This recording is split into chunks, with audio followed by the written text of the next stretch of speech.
नमस्कार, ANP news देख रहे हैं आप और मैं हूं आपके साथ हितेंद्र। बड़ी खबरों में आप सभी का स्वागत है। रुक करते हैं बड़ी खबर की ओर। सबसे पहली बड़ी खबर यूपी के गोरखपुर से सामने आई है। यूपी के गोरखपुर में मरीज को ले जाने के लिए एम्बुलेंस नहीं मिली।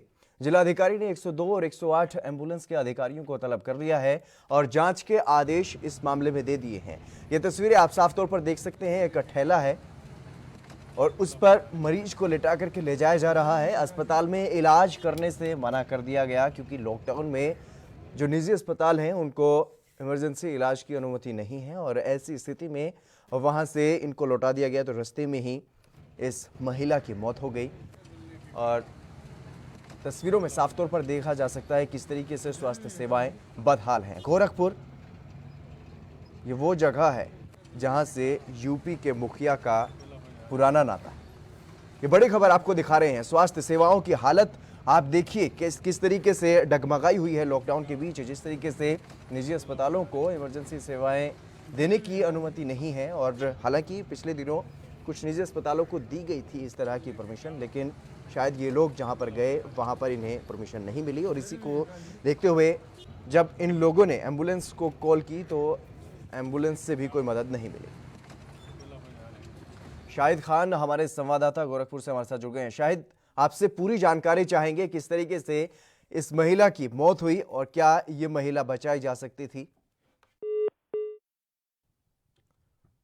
संपर्क दोबारा से करने की कोशिश करेंगे। तो यूपी के गोरखपुर से ये बड़ी खबर आपको बता रहे हैं। मरीज को ले जाने के लिए एम्बुलेंस नहीं मिली। एम्बुलेंस को लगातार कॉल किया गया। महिला जो मरीज थी उसके बेटों की तरफ से लगातार एम्बुलेंस को कॉल की गई, लेकिन एम्बुलेंस बिजी आई या फिर समय ना होने की वजह से वो वहां पर नहीं पहुंच पाई और इसी को लेकर के अब जिला अधिकारी ने जो अधिकारी हैं, जो जिम्मेदार अधिकारी हैं एम्बुलेंस के 102 और 108 के, उनको तलब किया गया है। और ये बड़ी खबर यूपी के गोरखपुर से सामने आई है जहां पर एक मरीज बिना इलाज के उसकी मौत हो गई। ये दुखद खबर सामने आई है। शाहिद खान एक बार फिर से हमारे साथ जुड़ गए हैं। शाहिद, आपसे जानना चाहेंगे पूरी जानकारी इस खबर के बारे में। सर, कहना यह था कि गोरखपुर में ये तिवारीपुर थाना क्षेत्र के अंदर रहने वाली एक महिला थी। जो महिला जो है खांसी और उसको उल्टी हो रही थी, जिसके घर वालों ने 100 नंबर 100 नंबर पे जो है फोन करके जो है एम्बुलेंस बुलाने की बात की, लेकिन एम्बुलेंस वालों ने कहा कि जाम होने के कारण हम नहीं आ पाएंगे। लेकिन एम्बुलेंस वालों को फोन करने से पहले एक महिला ने फोन उठाया था जिसने बताया कि थोड़ी देर में आपको एम्बुलेंस आपके घर तक पहुंच जाएगी, लेकिन एम्बुलेंस नहीं पहुंची।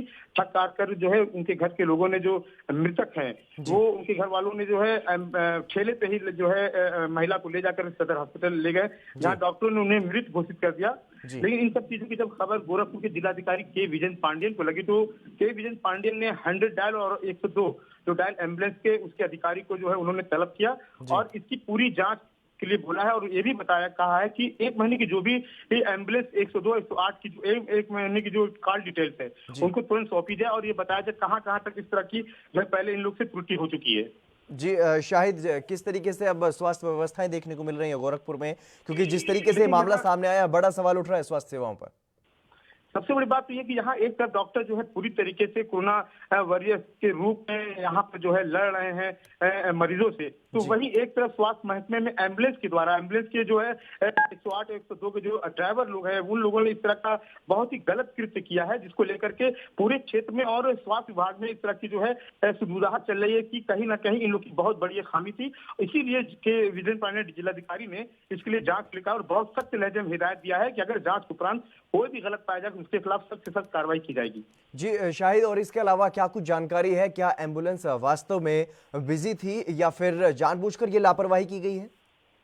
जैसे एम्बुलेंस वाले ने ये कहा कि मैं जाम में गोरखनाथ में फंसा हुआ हूं, तो जहां एक तरफ लॉकडाउन लगा तो वहां जाम लगने का कोई जो है मतलब ही नहीं है, और अगर जाम लगा तो इसका मतलब लॉकडाउन जो है पूरी तरीके से उसका पालन गोरखपुर में लोग पुलिस के महकमे के लोग नहीं करवा पा रहे हैं। जी जाम क्या इतनी देर तक जाम लगा रहा कि जो महिला को एक ठेले पर ले जाया गया और उसकी मौत भी हो गई इस बीच, तब तक एम्बुलेंस को वक्त नहीं मिला? देखिए, कहीं न कहीं लोग अपनी गलती को छुपाने का जो है स्वास्थ्य विभाग जो एम्बुलेंस के लोग हैं, एम्बुलेंस में जो कार्यरत लोग हैं, उन लोग अपनी गलती को छुपाने के लिए इस तरह की बात कर रहे हैं। और गोरखनाथ से जो है बेनीगंज बहुत दूरी पे नहीं है, नियर अबाउट आधा किलोमीटर है, 1 किलोमीटर से कम ही है। वहां तक उनको पहुंचने में टाइम नहीं लगना चाहिए। और भी बहुत से रास्ते थे जो बेनीगंज जहाँ जो मृतक महिला थी उसके घर तक पहुंच सकती थी एम्बुलेंस। जी, और शायद इसके अलावा और क्या कुछ जानकारी है? मृतक के परिजनों की ओर से क्या कुछ बताया गया है? वो पहले किस अस्पताल पहुंचे थे? नहीं, इसके पहले उन लोगों मृतक को जो है खांसी आ रही थी, उस चीज को उल्टी हुई, तो जी। उन लोगों ने किसी और डॉक्टर को ना दिखाकर वो 102 108 एम्बुलेंस को ही उन लोगों ने फोन किया था। जी। और एम्बुलेंस का इंतजार कर रहे थे, नहीं एम्बुलेंस मिली तो ठेले पे ही ले जाकर उन लोगों ने जिला अस्पताल डॉक्टर को दिखाया, जहां मृत उनको घोषित कर दिया गया डॉक्टर के द्वारा। जी, शाहिद, और इस घटना के बारे में फिलहाल जो जनप्रतिनिधि हैं वहां के, उनकी तरफ से क्या कुछ कहा जा रहा है? अभी जनप्रतिनिधि ने इस तरह का अपना जो है कोई बात नहीं रखी है सामने, वैसे सिर्फ जिलाधिकारी ने इसकी जांच के आदेश दिए हैं। जी। लेकिन जो है महकमे में उत्तर प्रदेश मुख्यमंत्री योगी आदित्यनाथ का गृह जनपद होने के नाते जी। यहाँ का जो रवैया जिस तरह का अपनाया गया है स्वास्थ्य विभाग एम्बुलेंस विभाग की तरफ से, वो बहुत ही गलत था। जी, और सिविल सर्जन की तरफ से क्या कुछ कहा गया अभी तक? सिविल सर्जन ने अभी इसमें कुछ बात नहीं बोली है, लेकिन सिर्फ जिलाधिकारी तक ये बात गई है। वहाँ कोई लोग बोलने को तैयार नहीं है और ना ही कोई मीडिया के सामने आने को तैयार हुआ, क्योंकि ये मामला मुख्यमंत्री योगी से रिलेटेड था। और सबसे बड़ी बात है, यहाँ पर जो है अधिकारी इस वक्त किसी संबंध में बात करने के लिए जो है तैयार नहीं हो पा रहे हैं। जिलाधिकारी ने इसका संज्ञान लिया और जिलाधिकारी ने जब खबरों में जो है ये बात दिखने लगी, लोगों तक ये बात जाने लगी, सोशल मीडिया पे ये बात आने लगी, तब इसके बाद जिलाधिकारी के कान खड़े हो गए। और जिलाधिकारी ने जो 102 और 108 एम्बुलेंस के अधिकारियों को तलब किया है, क्या उन्होंने अभी तक जिलाधिकारी से बातचीत की है? आज ही जिलाधिकारी ने एडीएम प्रशासन जो है छत्रभुज, उनको जो है इसकी जांच सौंपी है और उन्होंने 1 महीने के अंदर इसकी रिपोर्ट मांगी। और रिपोर्ट मांगी 1 महीने की जो कॉल डिटेल्स है एम्बुलेंस के जरिए, जो एम्बुलेंस वालों को लोग फोन करते हैं 108 102 पे, उसकी पूरी डिटेल उन्होंने मांगा कि आखिर इस तरह की कितनी गलतियां इन लोगों ने की है और कितने देर में तब तक लोग कहाँ कहाँ जो है नहीं पहुंचे और कहाँ पहुंचे हैं। इसकी जानकारी लेने के लिए उन्होंने जो है जिलाधिकारी ने एडीएम प्रशासन छत्रभुज को जो है उन्होंने कहा है। जी शाहिद, तमाम जानकारी देने के लिए आपका बहुत बहुत शुक्रिया। तो जिलाधिकारी ने 102 और 108 एम्बुलेंस के अधिकारी को तलब भी किया है और इसकी जांच भी अब सौंप दी है। जांच के बाद सख्त कार्रवाई की जाएगी। जो भी लोग इस पूरे मामले में आरोपी पाए जाएंगे, तो बड़ा सवाल यहाँ पर ये उठता है कि जो उत्तर प्रदेश के मुखिया हैं, यूपी के सीएम योगी आदित्यनाथ, उनका यहाँ से नाता है, उनका गृह जनपद है गोरखपुर, और वहाँ से इस तरीके का मामला सामने आना अपने आप में एक बड़ा सवाल खड़ा करता है स्वास्थ्य सेवाओं पर।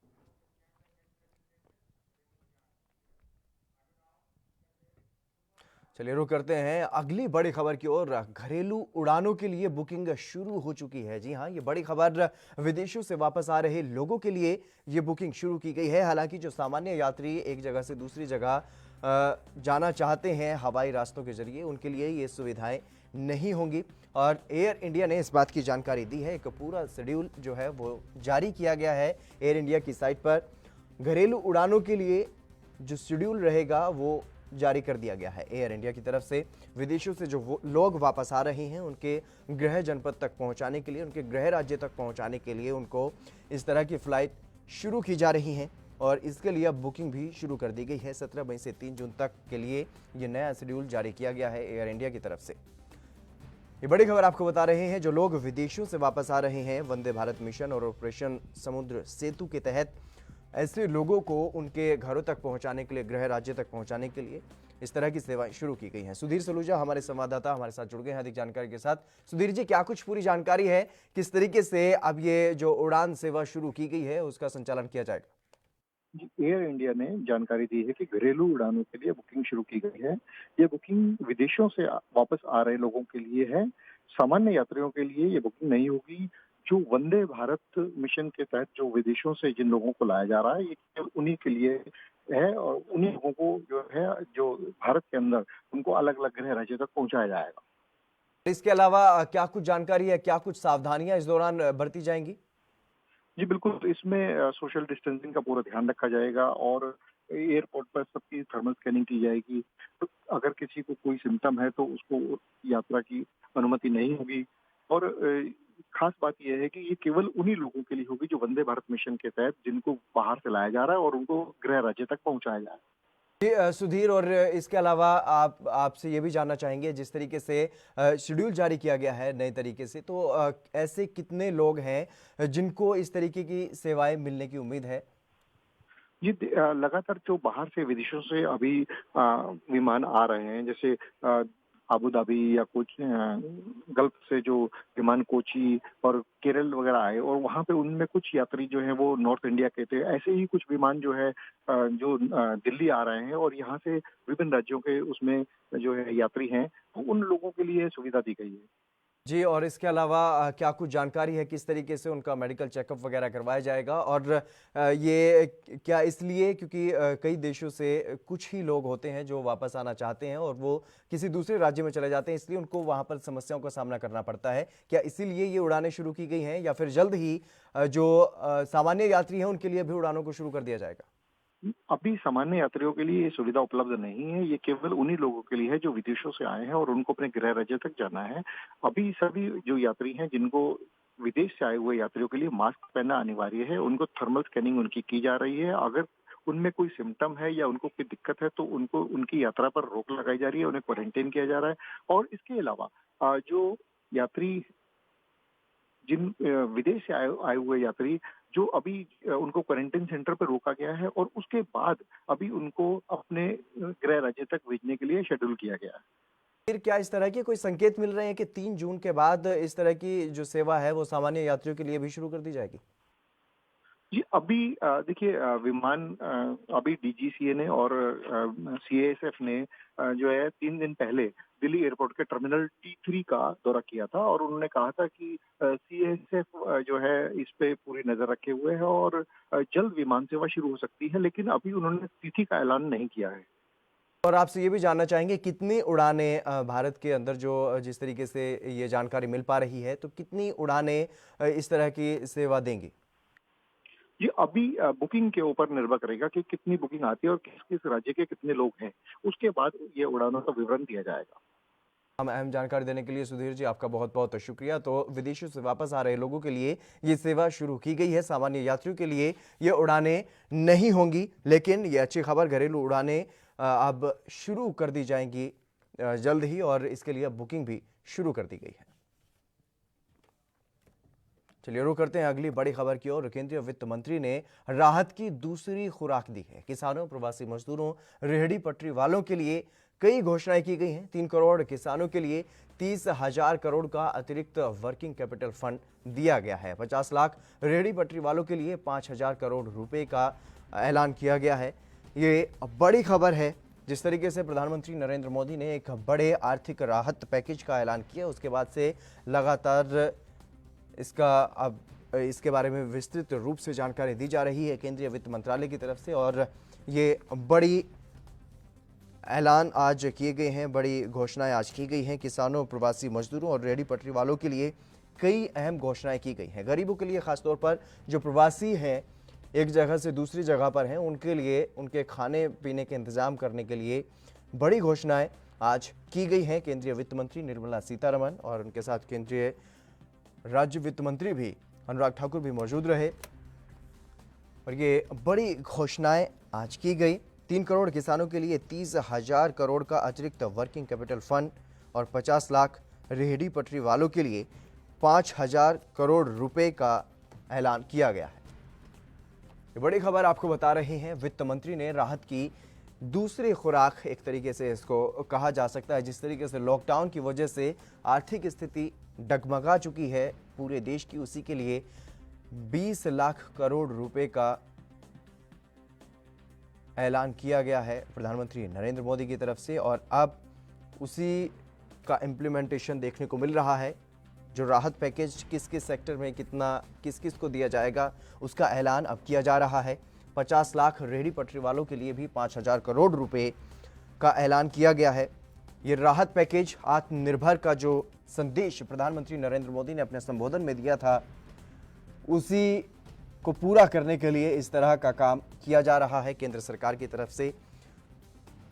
हर किसी को राहत देने की कोशिश, पूरे देश को आत्मनिर्भर बनाने का प्रयास केंद्र सरकार की तरफ से किया जा रहा है।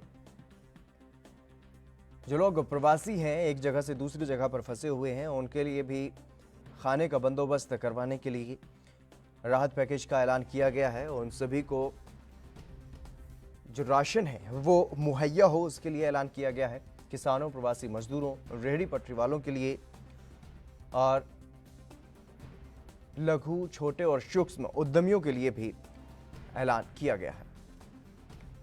दीपक राय अर्थशास्त्री हैं, हमारे साथ जुड़ चुके हैं, उनसे अधिक बातचीत करेंगे। दीपक जी, आपका बहुत बहुत स्वागत है एनबी न्यूज पर। जी नमस्कार, धन्यवाद। दीपक जी, किस तरह से देखते हैं जिस तरीके से आज ये घोषणाएं की गई?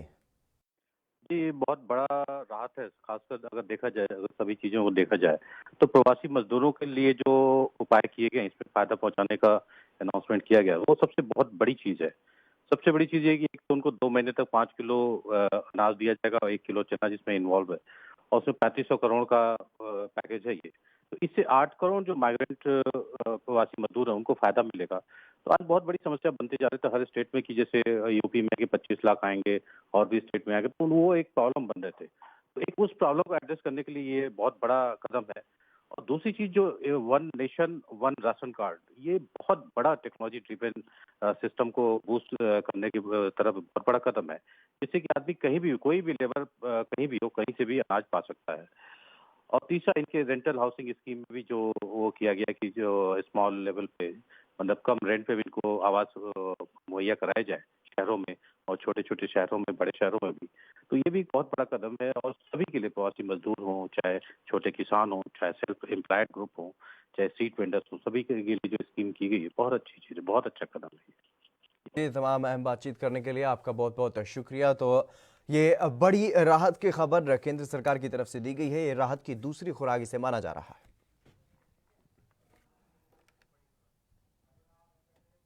तो इसी बीच रुक कर लेते हैं इस वक्त की बड़ी खबर की ओर। जम्मू कश्मीर से इस वक्त की बड़ी खबर सामने आ रही है। जम्मू कश्मीर से इस वक्त की ये बड़ी खबर सामने आ रही है। पाकिस्तान ने युद्ध विराम का उल्लंघन किया है। एक बार फिर से सीज फायर का उल्लंघन किया गया है। राजौरी के नौशेरा सेक्टर में गोलाबारी शुरू की गई है। ये बड़ी खबर आपको बता रहे हैं। भारतीय सेना भी मुंहतोड़ जवाब दे रही है पाकिस्तान की इस नापाक करतूत का। और जम्मू कश्मीर से ये बड़ी खबर सामने आ रही है, जहां पर एक बार फिर से युद्ध विराम का उल्लंघन किया गया है पाकिस्तानी सेना की तरफ से, और भारतीय सेना भी मुंहतोड़ जवाब इसका दे रही है। राजौरी के नौशेरा सेक्टर में गोलाबारी शुरू की गई है। ये बड़ी खबर आपको बता रहे हैं। भारतीय सेना भी मुंहतोड़ जवाब दे रही है। जम्मू कश्मीर से इस वक्त की ये बड़ी खबर सामने आ रही है। जम्मू कश्मीर में पाकिस्तानी सेना की तरफ से युद्ध विराम का उल्लंघन किया गया है। गोलाबारी राजौरी के नौशेरा सेक्टर में की जा रही है, और भारतीय सेना भी मुंहतोड़ जवाब वहां पर दे रही है। एक तरफ लॉकडाउन जारी है देश भर में, और पाकिस्तान और भारत दोनों ही देश कोरोना से फिलहाल जूझ रहे हैं, लेकिन पाकिस्तानी सेना की तरफ से जिस तरह की नापाक हरकतें की जा रही हैं लगातार। रविंद्र श्रीवास्तव हमारे संवाददाता हमारे साथ जुड़ गए अधिक जानकारी के साथ। रविंद्र, क्या कुछ ताजा जानकारी? जी देखिए, पाकिस्तान ने एक बार फिर से राजौरी के नौशेरा, कलाल और बाबा खोड़ी इलाके में युद्ध विराम का उल्लंघन किया है। भारी गोलाबारी कर रहा है पाकिस्तान, मोर्टार के गोले दाग रहा है। खास करके भारतीय रिहायशी इलाके जो एलओसी पर हैं और भारतीय पोस्टें हैं, उनको निशाना बनाकर फायरिंग की जा रही है। पाकिस्तान ने आज सुबह भी इस इलाके में फायरिंग की थी। जब भारतीय सेना ने इसका जवाब दिया तो पाकिस्तान की बंदूकें शांत हो गई, लेकिन रात होते होते फिर पाकिस्तान ने एक बार फिर से अपनी नापाक हरकत को अंजाम दिया है। पाकिस्तान लगातार इन्हीं इलाकों को टारगेट कर रहा है, क्योंकि जो खबरें मिल पा रही हैं उसके मुताबिक पाकिस्तान के इन इलाकों में काफी ज्यादा संख्या में जो है आतंकी बैठे हुए हैं, और इनको इस बार धकेलने के लिए पाकिस्तान लगातार फायरिंग कर रहा है। जी रविंद्र, आपसे जानना चाहेंगे पिछले कितने समय से यहाँ पर युद्ध विराम का उल्लंघन चल रहा है?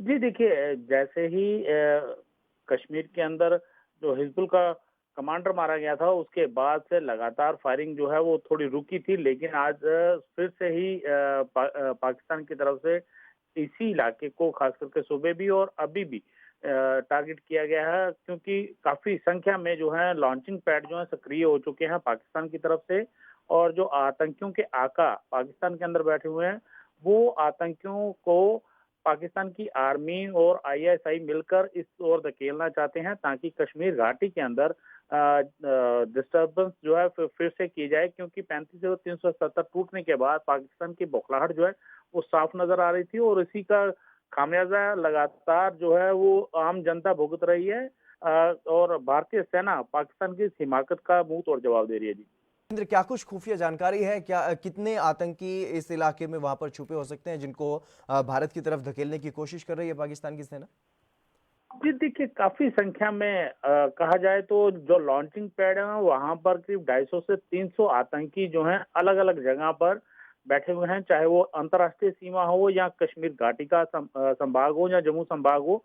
लगातार इन्हीं इलाकों के अंदर आतंकियों का आना जाना लगा हुआ है और लॉन्चिंग पैड पर आतंकी बड़ी संख्या में बैठे हुए हैं और उनको इस पार धकेलने के लिए लगातार फायरिंग, कवर फायर जो है वो पाकिस्तान देता है और इसी की वजह से भारतीय सेना भी उसका मुंह तोड़ जवाब दे रही है। लेकिन रिहायशी इलाकों पर जब फायरिंग करता है पाकिस्तान तो उनमें काफी ज्यादा दहशत का माहौल व्याप्त हो जाता है, क्योंकि इन दिनों जब रमजान का महीना चल रहा है और ऐसे में और खास करके हम अगर बात करें तो कोरोना जो है, इस समय कोरोना की महामारी चल रही है, लोग घरों में दुबके पड़े हैं, घरों से बाहर नहीं निकल पा रहे हैं और ऐसे में पाकिस्तान जब फायरिंग करता है तो लोगों के लिए खासी मुसीबतें जो हैं वो सामने आती हैं। जी, तमाम जानकारी देने के लिए आपका शुक्रिया। तो भारतीय सेना भी मुंहतोड़ जवाब दे रही है। पाकिस्तानी सेना ने एक बार फिर से युद्ध विराम का उल्लंघन किया।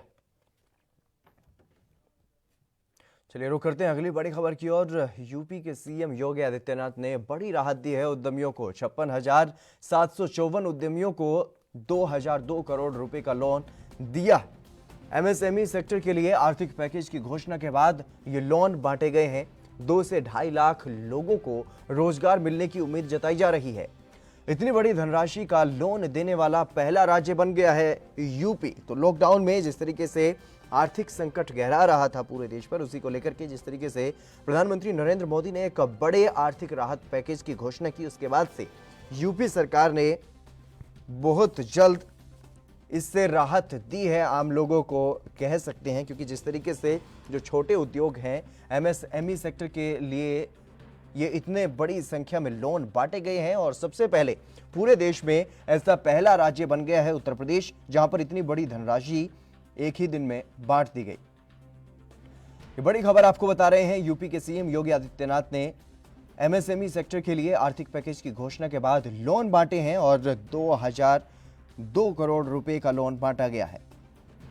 इतनी बड़ी धनराशि का लोन देने वाला पहला राज्य बन गया है उत्तर प्रदेश और इससे उम्मीद जताई जा रही है कि 2 से 2.5 लाख लोगों को रोजगार मिलेगा। यानी कि कहीं ना कहीं जिस तरीके से जो लोग प्रवासी मजदूर हैं जो दूसरे राज्यों से अपने गृह राज्य में पहुंचे हैं, उत्तर प्रदेश में जो मजदूर अपने घर पर पहुंचे हैं, उनको भी इससे रोजगार मिलने की संभावना जताई जा रही है। वो वहां पर जो छोटे लघु और सूक्ष्म उद्योग जो आप चलेंगे तो वहां पर वो रोजगार उनको मिल सकेगा। पुनीत मोहन हमारे संवाददाता हमारे साथ जुड़ गए हैं। पुनीत जी, क्या कुछ जानकारी है? जिस तरीके से लोन बांटे गए हैं आज उत्तर प्रदेश में, तो इस बारे में क्या कुछ राय देखने को मिल रही है उद्योगपतियों की? देखिए, सीधे तौर पर जिस तरीके से 20 लाख करोड़ के आर्थिक पैकेज की घोषणा हुई है और यूपी उत्तर प्रदेश जो देश का सबसे बड़ा राज्य है, यहाँ पर एमएसएमई प्रोडक्ट को हमेशा बढ़ावा दिया जाता है, एमएसएमई उद्योग को हमेशा बढ़ावा दिया जाता है, क्योंकि जब से योगी सरकार आई है एमएसएमई सेक्टर में हमेशा विकास कार्य हुए हैं और हमेशा इनकी आर्थिक मदद की गई है। ऐसे में योगी सरकार का ये सीधे तौर पर सोचना है कि अगर एमएसएमई सेक्टर को बढ़ावा दिया जाएगा तो यहाँ रोजगार की उम्मीदें ज्यादा हैं, क्योंकि सरकार ने लगभग 90 लाख रोजगार पैदा करने का टारगेट भी कर रखा है और जो श्रमिक बाहर से आए, दूसरे राज्यों से आए हैं, उनको अब वापस नहीं जाने देना है, उनको यहीं रोजगार देना है, उसका भी एक टारगेट सेट किया है। ऐसे में कहीं ना कहीं आज सीएम योगी आदित्यनाथ ने एक पहल करी है, जो एमएसएमई का रोजगार मेला शुरू हुआ है, उसको लेकर के 2002 करोड़ का लोन एमएसएमई सेक्टर के लिए आर्थिक पैकेज की घोषणा करी है। घोषणा के बाद में बांटे गए हैं और सीधे तौर पे 2 से 2.5 लाख लोगों को रोजगार मिलने की इसमें उम्मीद है। सरकार की एक महत्वपूर्ण पहल है।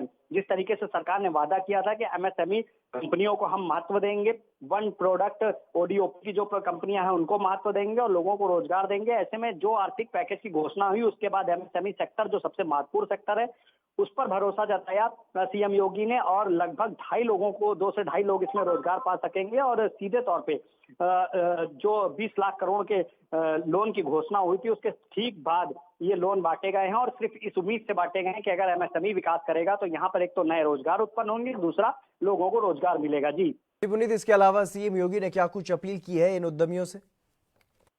देखिए सीधे तौर पर इतनी बड़ी धनराशि बांटने वाला यूपी पहला राज्य बना है जो एमएसएमई को इस तरीके से फ्रंट में ला रहा है। और सीधे तौर पे एमएसएमई एक सरकार का एक बहुत बड़ा एजेंडा है कि एमएसएमई जो अपनी फैक्ट्रियां यहाँ पे लगाएंगे, लोगों को रोजगार दिया जाएगा। उसके साथ ही सीधे तौर पे कहीं ना कहीं यूपी का विकास होगा। उसको देखते हुए सीएम योगी ने आदित्यनाथ ने घोषणा करी है कि एमएसएमई को जो भी हेल्प चाहिए होगी, चाहे वो उनका इंफ्रा लगाने में हो, लोन देने में मदद कर ही रहे हैं, इसके साथ ही सरकार की ओर से हर तरीके की मदद करी जाएगी। और जो रोजगार छोड़ करके अपना दूसरे राज्यों से यहाँ पर आए हैं उनको यहाँ पर रोजगार देने की पहल करी जाएगी। इसके लिए विधिवत उनकी बात भी हुई है एमएसएमई कंपनियों के मालिकों से। और सीधे तौर पर सरकार का जो नेक्स्ट टारगेट है 90 लाख रोजगार उत्पन्न करना यहाँ पर, उस पर यूपी के सीएम और यूपी के अधिकारी काम कर रहे हैं। और सीधे तौर पे उनका कहना है कि कहीं ना कहीं ये टारगेट भी अचीव किया जाएगा। जी पुनीत, तो तमाम अहम जानकारी देने के लिए आपका बहुत बहुत शुक्रिया। तो यूपी एक ऐसा पहला राज्य बन गया है जिसने इतनी बड़ी धनराशि लोन दी। चलिए रुक करते हैं अगली बड़ी खबर की ओर। पंजाब से अगली बड़ी खबर सामने आ रही है। पंजाब से इस वक्त की ये बड़ी खबर सामने आ रही है। पंजाब के सीएम का शिक्षा विभाग को लेकर के बड़ा फैसला। पंजाब के सीएम ने बड़ा फैसला लिया है। परिवहन के नाम पर कोई अतिरिक्त शुल्क नहीं लिया जाएगा।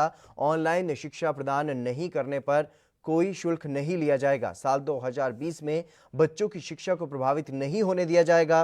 परिवहन के नाम पर कोई अतिरिक्त शुल्क नहीं लिया जाएगा। जिस तरीके से ऑनलाइन अब पढ़ाई करवाई जा रही है स्कूलों की तरफ से, तो उसी को लेकर के यह बड़ी खबर सामने आई है। पंजाब के सीएम ने यह बड़ा फैसला लिया है। विनीत कपूर हमारे विशेष संवाददाता हमारे साथ जुड़ गए अधिक जानकारी के साथ। विनीत जी, क्या कुछ पूरी जानकारी है, क्या कुछ फैसला लिया गया है पंजाब सरकार की तरफ से? सीधे तौर पर पंजाब के मुख्यमंत्री की बात करें तो मुख्यमंत्री की तरफ से जिस तरह से शिक्षा विभाग को लेकर गहन मंथन किया जा रहा था, एजुकेशन डिपार्टमेंट के जो मंत्री हैं विजेंद्र सिंगला, उनके साथ भी चिंतन किया गया था।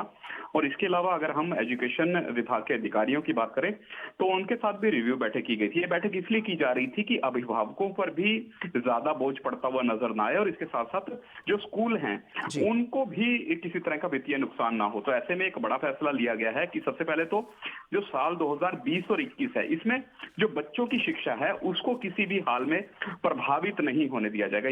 यानी वहां पर कोविड-19 का असर जो है वो नहीं देखने को मिलेगा। इसके अलावा अगर अभिभावकों की बात करें तो उनको एक बड़ी राहत मिली है कि अगर कोचिंग फीस की बात करें तो कोचिंग फीस जिन स्कूलों की तरफ से बच्चों को ऑनलाइन शिक्षा प्रदान करवाई गई थी वो स्कूल जो हैं वो पेरेंट्स से कोचिंग फीस ले सकते हैं। लेकिन किसी तरह के अतिरिक्त शुल्क, चाहे उसमें हम बस के किराए की बात करें, मील फूड की बात करें, वर्दियों की पैसों की बात करें, वो नहीं दे सकेंगे। इसके अलावा अगर फाइनेंशियल कंडीशन किसी अभिभावक की ठीक नहीं है और वो फिलहाल पूरी फीस जमा नहीं करवा सकता, कुछ एक फीस जमा करवाता है, तो उसके बच्चे का स्कूल से नाम भी नहीं कटेगा। इस तरह के प्रबंध जो हैं वो कहीं ना कहीं अब अभिभावकों के लिए, बच्चे के लिए कैप्टन सरकार करती हुई नजर आई है। और ये डायरेक्शन जो है ये सभी जिलों में कहीं ना कहीं भेज दी गई हैं।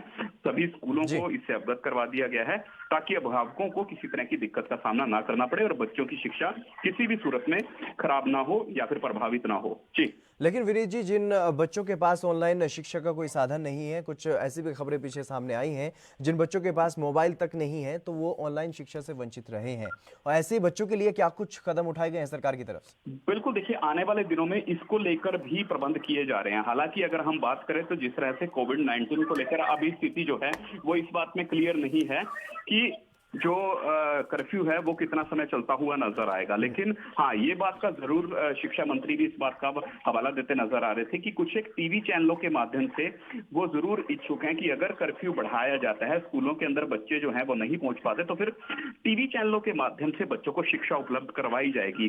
दूरदर्शन की बात करें, डीडी जलंधर की बात करें, तो इन चैनलों के माध्यम से शिक्षा बच्चों को उपलब्ध करवाने की बात की जा रही है। और इसको लेकर केंद्र से भी पंजाब सरकार ने राब्ता कायम किया है। हालांकि वहां से रिस्पॉन्स आने की देरी है, लेकिन अभी यही देखने वाली बात रहेगी कि आने वाले दिनों में और क्या शिक्षा विभाग की कार्यप्रणाली को सुधारने के लिए कदम उठाए जाते हैं। लेकिन हाँ, आज जरूर अभिभावकों को थोड़ी बहुत राहत मिलती हुई नजर आएगी, जो कहीं ना कहीं ये सोच रहे थे कि इस साल उनके बच्चों की शिक्षा का क्या होगा, किस ढंग से बच्चे एजुकेशन प्राप्त करेंगे, फीस का क्या स्ट्रक्चर रहेगा।